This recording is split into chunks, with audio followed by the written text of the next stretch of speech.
This is episode 21, The Power of Mission Statements, how this nonprofit practice could help you grow your for-profit company, with our special guest, Jonathan Sheeley.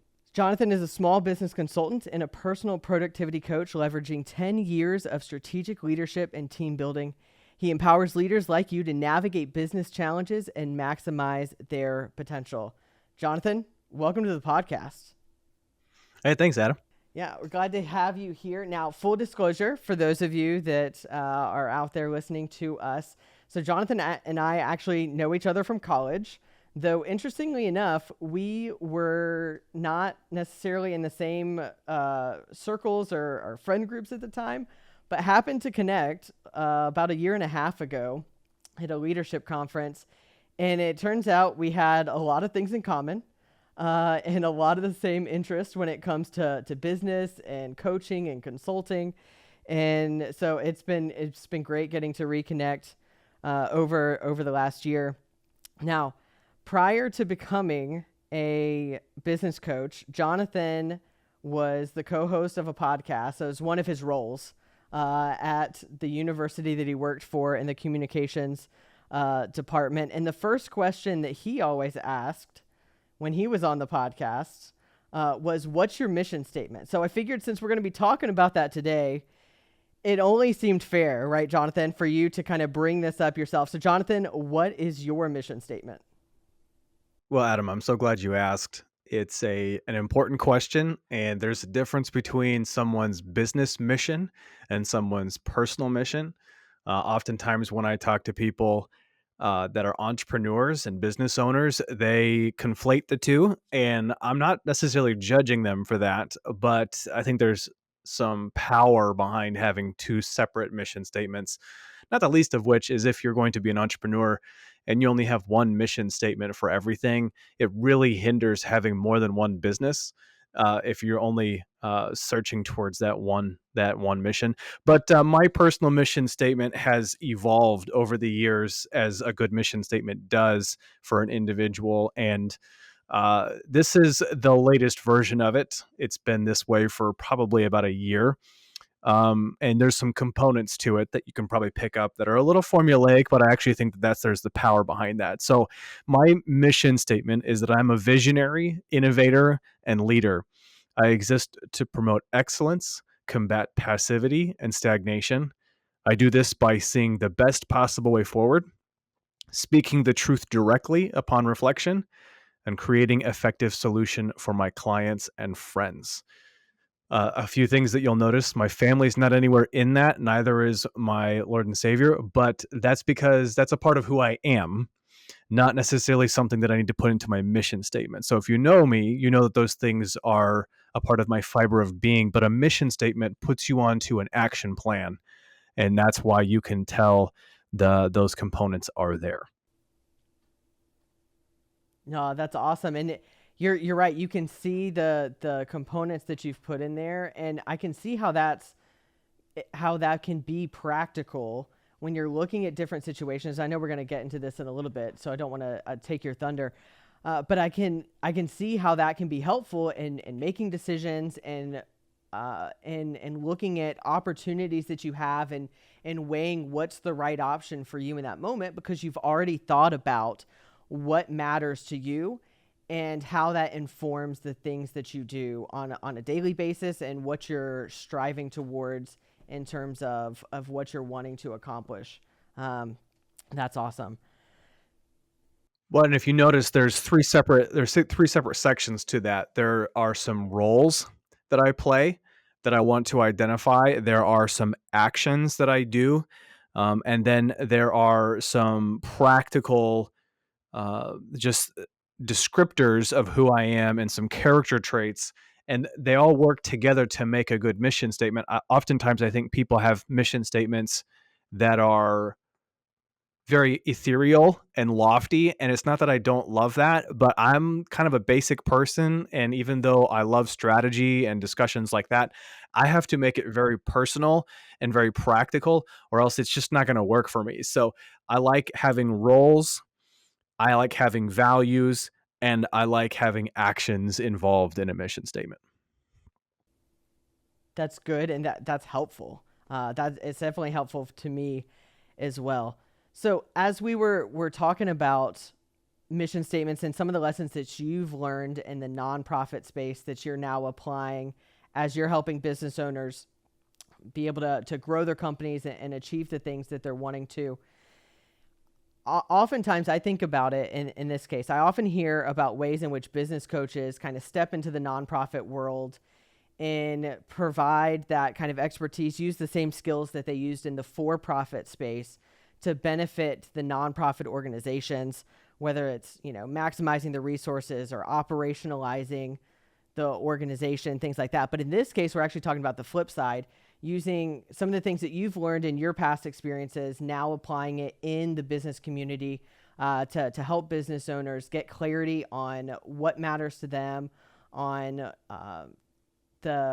what actions they should take in order to grow their business, having the right systems and processes in place to be able to accomplish those things, to get the right things done.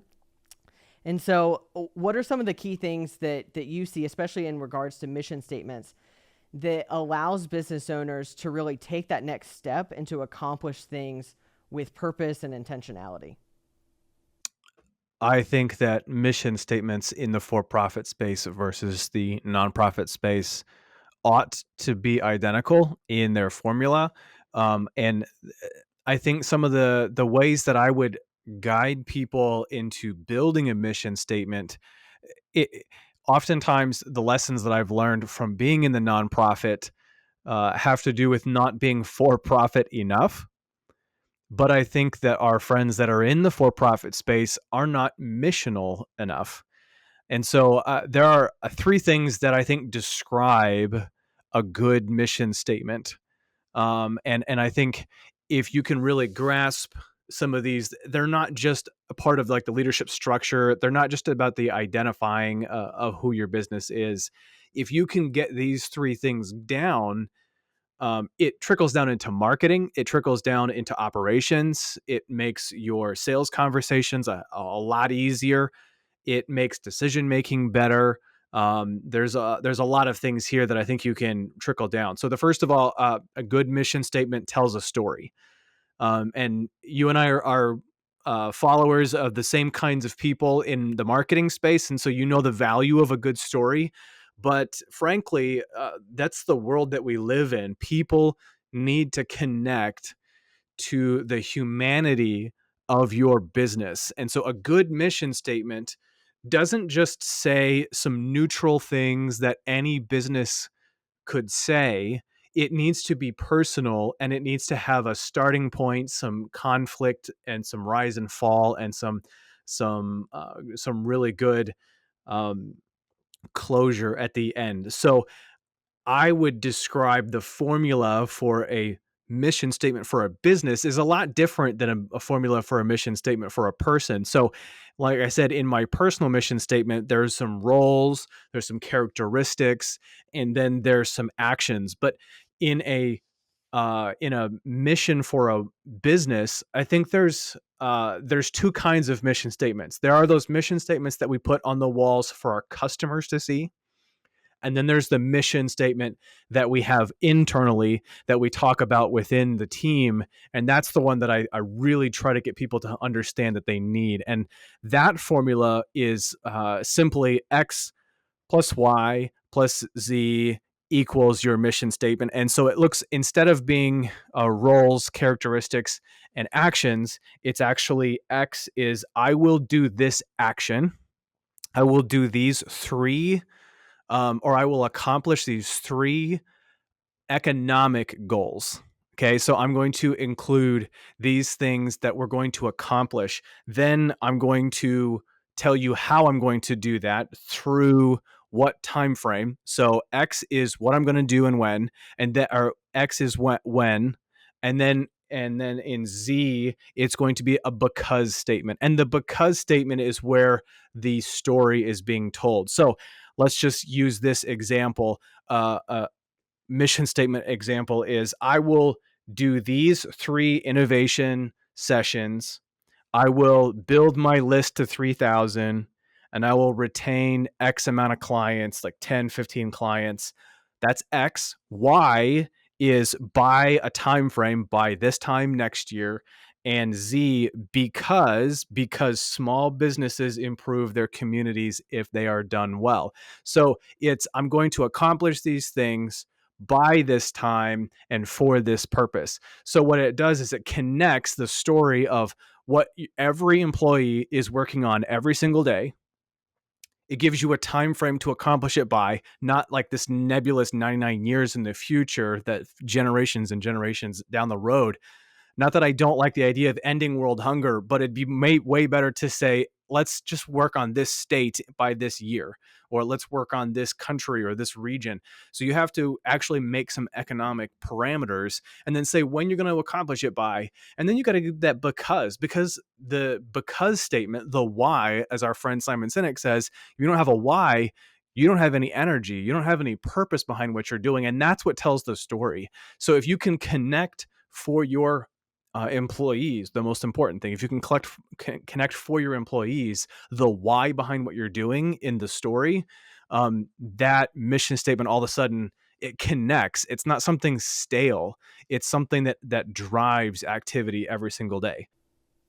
Yeah, your work matters. You're connecting what everyone's doing and the different roles and responsibilities that they have across the company to what you're trying to achieve, and you're doing it in a way that is time bound and it's measurable. You can see whether you're actually accomplishing those things.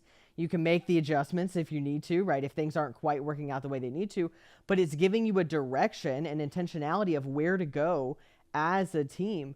And for us, we've seen how powerful that is in not just retaining talent, but in recruiting it as well, and bringing on people who are motivated by by the mission, by the story that we're telling of what we are trying to achieve, because they want to be a part of that mission too. That's a powerful story. And I think a lot of times people draft their mission statements with only the because statement.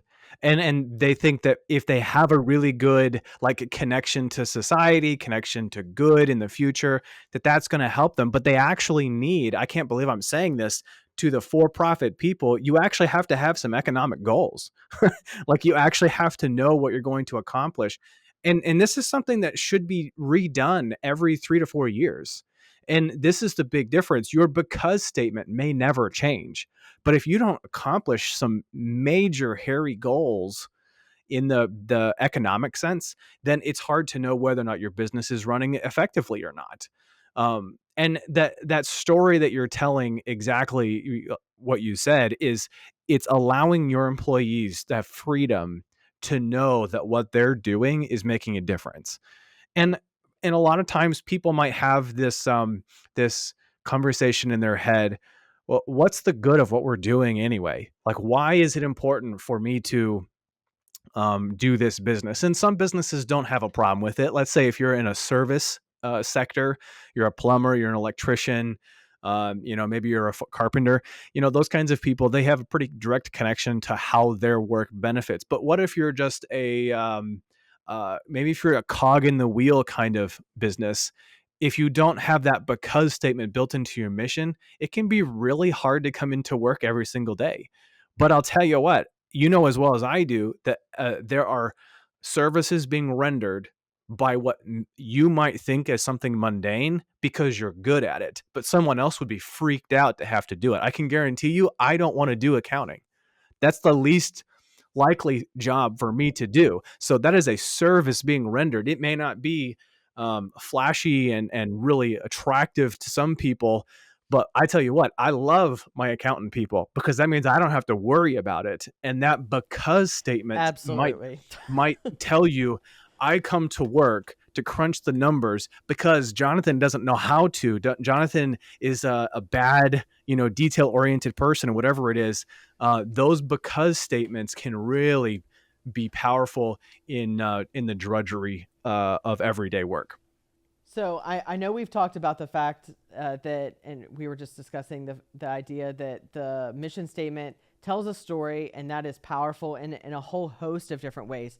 We've also referenced the idea in our conversations before about making the decision-making process easier. What do you mean by that? Oh man. Um, One of my favorite authors talks about creative constraints and the fact that if you don't have creative constraints on your life, it will be crippling to make decisions every time you have to make a decision. So, to make it silly, or maybe a little less serious about it. If I went into my closet every day and I could literally pick absolutely anything I wanted to wear all over the world, it would be crippling to choose every single day because you wouldn't have, like there wouldn't be any speed to it. You wouldn't have any rhythm to it. But because when I go into my closet, I only have a certain number of clothes to choose from, like I can do it really quickly. That might be kind of a silly illustration, but when it comes to a business, the sky's the limit to possibilities for what you can accomplish. Most businesses that have a good structure, have good people, are financially sound, could do a lot of cool things. There are a lot of great ideas that float around, and I'm an idea person. You give me a day and I can fill up a whiteboard wall with potential things that we can do. But a good mission statement would erase 2/3 or 7/8 of those ideas. You know, if you have too many ideas on board, it will be very difficult to be excellent. It will be very difficult to close those deals. It will be very difficult for your people, your leaders down the line, especially if you're the owner, for the people down the line from you to know what the focus ought to be every single day. And that decision making says that's a great idea for someone else. And what it does is it allows you to field ideas and then not feel bad about choosing something else. When you come down to decision making, in math, we have an order of operations. You have to go through the steps to correctly solve the problem. And for a business owner, if you don't have a formula for how your decisions are being made, you will not make great decisions and things will be quite flip floppy and you go all over the place. In my business model, I use a lot of analogies to shipping, to old school shipping and sailing. And if you don't have creative constraints, it's like not having your sails reined in, and not having the whole team on board to which direction you're supposed to be sailing. Sometimes the old ships would have um, upwards of 10 different sails hoisted at the same time, collecting wind. But if they weren't pointed in the same direction, if they weren't tied to the right bars, if they weren't all working in sync, you would have a ship that was all over the place. And the same thing goes for a business. You could have 7 or 8 more business components and departments. And if they don't have the same goal, they're going to be going in all different directions and it'll rip the team apart. You have to have a common thread throughout your entire business. And without a mission statement, I don't know how you do that. Other than if you're the business owner, you have to make all the decisions and say no to all the people, which makes you look like the bad guy and it makes everyone else hate you. Yeah. Well, and that brings up a couple of things that remind me of one, the power of no. Sometimes the no is more important than the yes. The things that you say no to that might be a good idea, like you were saying, for someone else. It's not right for us. Maybe now, maybe down the road it could be. But the fact that you're able to use the mission statement to filter out the possibilities and determine what's the right way to spend your resources to bring the team together towards those things. That's a very big deal to be able to do. And because the second point, decision fatigue is a real thing, right? Like having to constantly make decisions and to come at it from a point of like you're coming at it from scratch without any background, without any way to properly examine and make determinations, that gets exhausting. And to use your mission statement as a way to filter through that, to pre-decide what you're going to focus on and how you're going to approach different things is a huge benefit to business owners, to save time, to save energy, and like you're saying, to not be the bad guy all the time. That's a good benefit too. So a good mission statement tells a story. A good mission statement makes decision making easier. and it takes guesswork out of your day. What do you mean by takes guesswork out of your day? Well, if you connect a great mission statement that includes economic goals, building on top of your decision making, that decision making in a macro sense comes down into a micro sense of every single day. If you know that I've got these three economic goals that we're chasing, like, with everything we've got, it will help you choose which components of marketing to pour into this season. It will help you know whether or not to hire someone. It will help you know which meetings to schedule and today, and which ones to reschedule for months from now because they're not important. It takes the buckets of lists of things that have to be done, and it prioritizes them for you. It's a hack. Before technological artificial intelligence was around, before massive data crunching was around, that's what your filters in your mission statement would do for you. It would say, yeah, I've got this 103 things to do, but only 4 of them are important to accomplish.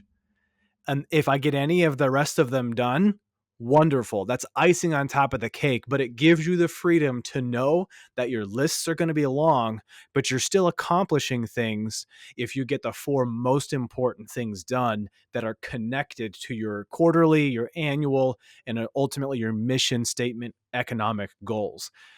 This is one of the most difficult parts to going to work as an entrepreneur.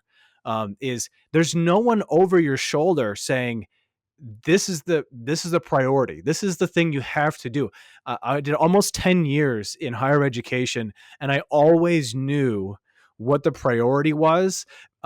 In the staff departments that I worked in, it was enrollment, but within the massive umbrella of enrollment, from everything from high school dual enrollment classes to on campus and online graduate school, all the way up to doctoral classes, it was like, well, which ones do we want to actually chase for new enrollment sectors and things like that? And it was kind of a seasonal thing.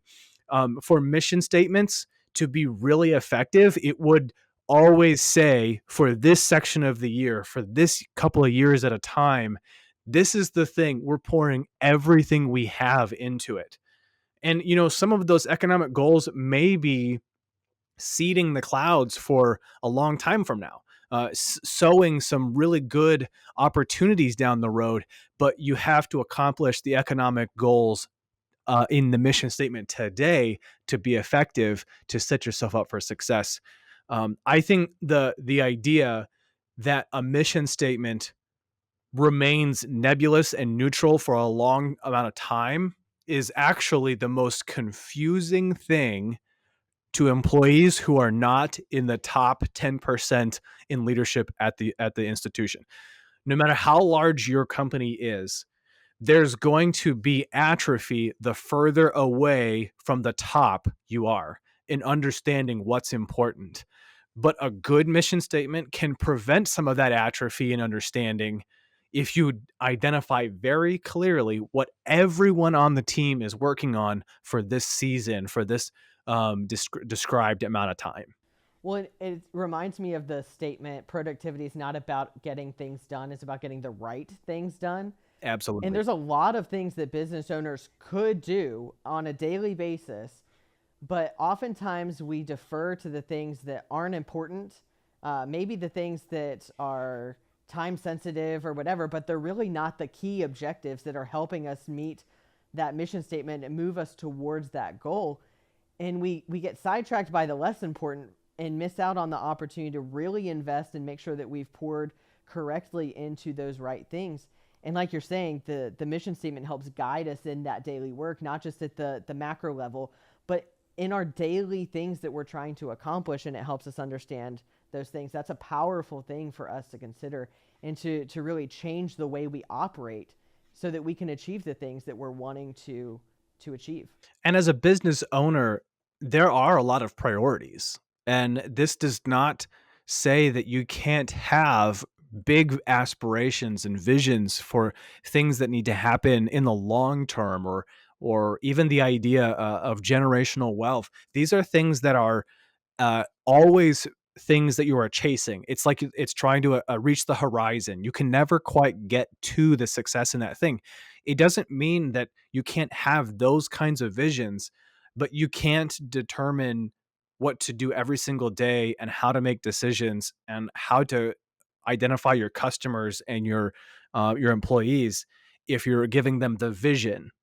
Not everyone thinks that way. People need to see the connection to who they are in the next season, because most people don't sign up for a job for the next 99 years. They sign up for a job for the next 20 years. And that is even less as much anymore. It's like, okay, I'm going to be here until I don't want to be here, or the things that are driving me to improve are the things that are keeping me here. And I'll tell you, if you want something that keeps people involved, it's knowing what's going on. People love to know, employees love to know what they're supposed to do, why it's making a difference, and how they are supposed to choose their tasks for every single day. I think that's really powerful. And I know that that's a lesson that business owners need to hear and need to learn if they're going to succeed in growing their business and creating something that can successfully sell, and they can have a good exit, like we talk about here at Scale to Sell. That's a powerful thing. And I know that you've been working with a lot of business owners. You've been working on your own mission statements and have developed those over the years and have implemented them with great success. And I know you speak from experience in that. And it's great to be able to see the fruit of the investment and taking the time to think about those things that matter and what it's going to mean for you, for your teams, for the company as a whole, and for the communities that you serve, because you're focused on the right things and you are leveraging that up to create something pretty special. That's an awesome thing. So for our listeners that are here today, Jonathan has something pretty awesome for you.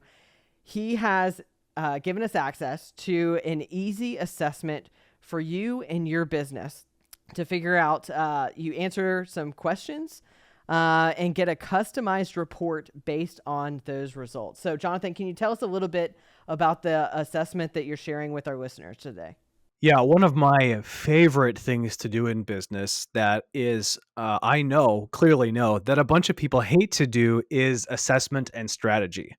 Those things like get me out of bed every single day, and it also puts people to sleep in meetings every single day. And because of that, I've partnered with a brand called Business Made Simple by Donald Miller. And I am a Business Made Simple coach, certified coach. And we use this business assessment to help you get that much clearer on what areas of your business you need to strengthen. There are 6 components to that assessment, and they're sufficiently high level. It'll only take you about 25, maybe 30 minutes to fill out. And the results are as good as the information you provide. So if you sit down and you breeze through it and you kind of slough it off, you're not going to get great results. But if you take the time, you're not doing it on your phone. You do it on your laptop or something like that, and actually take some time to reflect, which is something that a lot of people don't like to do. But I'll guarantee you the investment in reflection, if you can actually reflect on which components of your business you need to strengthen, then you get a personalized report on the back end. It's confidential to you. It's not like it doesn't have any digits associated with it. It's not going to give anyone any insider trading information. It's just going to get you like a health test on your business on those 6 components. So we assess leadership, which is my favorite area, operations, cash flow, product, marketing, and sales. And what you do with that is it allows you to say, these are separate but connected areas of business. And we want you to know how you're doing in each of those 6 areas. If you do that, you'll get the report. I will actually also get the report. It gives me a chance to actually reach out to you and say, hey, would you like to talk about this? And I'll give you an hour free of my time, a strategy call, just to kind of walk through the results and see, hey, I should have answered it this way, or I wish I would have said this, that would tweak my answers, or I don't even understand what this means. And that's why we give a free hour to be able to understand how that business is operating. I think this is the single greatest starting point to growing your business, is getting a good test, a good understanding of where you are. It's like if you're going to get onto a new diet, you have to start by weighing yourself, measuring yourself, and tracking your intakes. This is exactly what it is for a business. You need to have a measurement to have a starting point to say, we're going to improve from here. We're going to move up. We're going to be more effective. And these are all areas that are they're big enough that if you have a big team, they can be really complex. If you have a smaller team, maybe it's just a few people who are involved in the decision making for these areas. But it is a great overview. It is a great understanding of how business is operating for you today. And most of the time, when people fill out the assessment, they will agree with the results. Very few times have I had someone disagree with the score off of that result. No, that's powerful because we talk about it when we're talking about scaling and exiting the business, is that most business owners do not know the value of the business as it stands today, which makes it really hard for them to know how they need to proceed and where the opportunities are to create something that's going to give them a better opportunity to sell it for value, sell it for a better multiple than where they're currently at, because they don't really know their numbers. And this is kind of like the same thing. You got to start with where are you at and get that self-assessment. So the fact that you as a business owner, as an entrepreneur out there, can get access to this type of insight in your business and start that conversation with Jonathan, have the chance to be able to sit down and to look at what these results mean for you and the opportunities to grow, to scale your business in a meaningful way based on where you're actually at is a huge deal. So if you're interested, if you go ahead and click the link in the show notes in the show description, and you can get access to that link where we've shared it down in there, so you can just click the link, go right there and take the assessment. And again, you'll be able to see the results. Jonathan will be able to follow up with you to talk about that, about where you're at and what this means for you in the future. But that's such an amazing opportunity, Jonathan. Thank you so much for making that available to our listeners. That is an incredible value, and I hope they take you up on it, because it's a big deal. You got to know where you are at, and if you're going to know where you're trying to go, and if you're actually going to get there on purpose and not just wander around accidentally. So, 2 final questions for you before we wrap it up today. So I know you are a book guy because we talk about this quite often. We're like, oh, what are you reading? So what is currently a book that you're reading now, or one that you'd recommend? Maybe it's one that you've read in the past, but you're like, this is a good go-to one. What book would you recommend to our listeners today? Well, I'm a self-professed history wannabe nerd. I'm not actually a nerd. I'm just a wannabe nerd. Yes. So I read a lot of things about it. I love biographies. And so I'm reading Ron Chernow's Grant, and I'm only about a third of the way into it. And let me tell you, But that's fair because it's a long one. it is. It's a very long one. And I'll tell you, I'm like so encouraged that my first 30 years didn't go like his first 30 years. You haven't Fair. even gotten to his accomplishments yet, but I'll tell you what, anything that is biographical for leaders ought to be on your short list, because there's nothing quite like learning from someone else's life. In reality, the further away we are from them, probably the better we're able to assess how that life was, effective or not. And so that's why I try not to read too many modern biographies. If the person is still alive, it's not my favorite thing to do. I'll do it every once in a while. And the more recent ones, yeah, I read the one about Steve Jobs. I do have the new one from about Elon Musk, but I prefer the older ones. And I try to stay away from autobiographies as well. There's nothing quite like tailoring your own brand in a book on how those events actually happened. But yeah, so Chernow is good. McCullough is good. And those guys are really quite helpful in dissecting major moments in history alongside these men and these women who have obviously impacted the world. And so that's my reading list as far as the serious stuff. But I'm also just finishing the Dune series. I'll tell you, like, I did not know what to expect getting into that, but I've actually really enjoyed it. A good friend of mine, a pastor, actually really encouraged me to make sure that I'm reading broadly, and that it does include novels every once in a while, just to keep it fun, keep storytelling front of mind. So Dune is pretty good. The movies were not good as far as the story goes, and the story is really intense. So I can get nerdy on like that kind of thing, but that's a whole nother conversation for another day. I'm seeing a trend in the length of books that you read. Yes. You don't pick the short ones. No. Well, you know what? I That's I good. tell my clients that I always have the goal of 52 books in a year. And if you're going to do that, you can't pick all long ones, but you do have to pick good ones if they're going to be long. So a few of them that are shorter, they only take 3 or 4 hours to read, but a few of them are longer. I have to do that while I'm mowing the lawn and stuff like that. So I might as well choose something that I can actually chew on while I'm listening to it. I usually do audiobooks right now, but I also say I got 2 That's littles. a good call. So I have way more than 100 books in a year because they're all like 7 pages long and 100 words. But I don't count those towards my Exactly. 52. No, that's fair. You can count however you want to count your reading list for the year. So our last question before we wrap it up here is, how can people connect with you, whether through social media or beyond? If they're interested in following up with you and learning from you, how should they do that? Probably LinkedIn is the fastest way of getting in contact with me. If you're a business owner, that's probably where I spend a lot of my time. I do have an Instagram and a Facebook as well.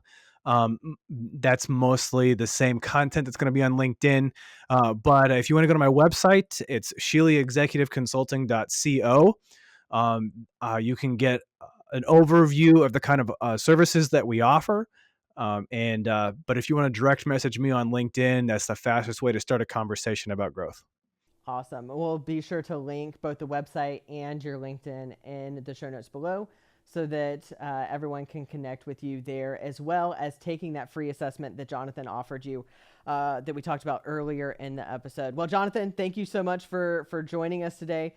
We loved having you here. We're excited for the work that you're doing and can't wait to see all of the people that are going to be taking that assessment, that are going to be connecting with you and growing their business with intentionality, with a mission statement, and seeing where all of this goes. So until next time, keep scaling.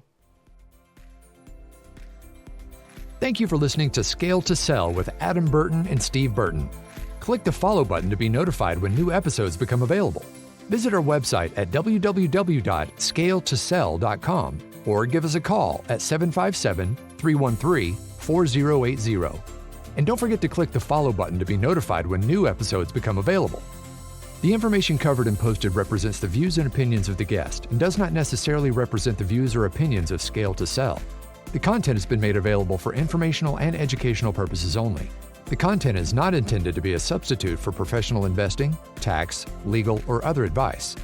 Always seek the advice of your financial advisor or other qualified professionals with any questions you may have regarding your personal or professional plans.